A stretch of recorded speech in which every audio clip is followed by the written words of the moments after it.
విద్యార్థుల సమస్యలను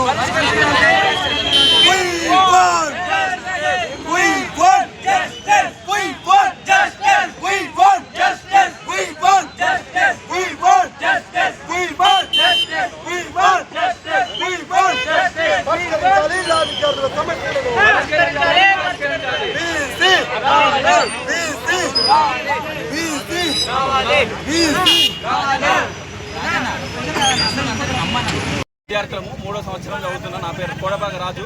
ఇక్కడ గత వారం రోజుల నుంచి కర్రీ సరిగా ఉండట్లేదు, రైస్ సరిగా ఉండట్లేదు, ఉప్పు ఎక్కువ అవుతుంది. At the same time hygienic అసలు ఉండట్లేదు.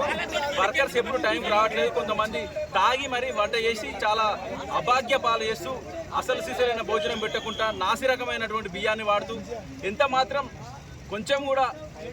కొంచెం కూడా మా మీద దయ జాలి లేకుండా అసలు ఎట్లా నడుపుతున్నారో మీకు అర్థం కావట్లేదు. మేము ఎన్నిసార్లు ప్రిన్సిపల్ గారికి, మా డీసీ గారికి మేము ఇన్ఫర్మేషన్ ఇచ్చినప్పటికీ, మేము పిటిషన్స్ ఇచ్చినప్పటికీ కూడా వాళ్ళు ఏమాత్రం పట్టించుకోవడం లేదు. ఇవాళ మధ్యాహ్నం వర్కర్స్ వాళ్ళు రావడం లేదు.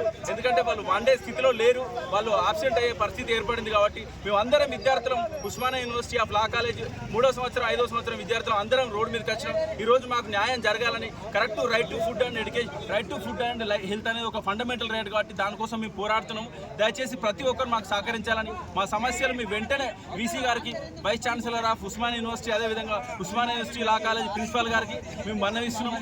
దయచేసి మా ప్రాబ్లం సాల్వ్ చేయండి. సమస్యలు ఏవైతే హాస్టల్లో ఉన్నాయో, మెస్సులో ఉన్నాయో వాటన్నిటి నుంచి నాసి రకమైనటువంటి బియ్యాన్ని కానీ, నాసి రకమైనటువంటి వంటలు కానీ, కూరగాయలు కానీ వాటన్నిటిని తీసివేసి చక్కటి భోజనాలు అందించాల్సిన బాధ్యత వాళ్ళకు ఉందని మేము 100% నమ్ముతున్నాం. ఇది జరుగుతుందని భావిస్తున్నాం.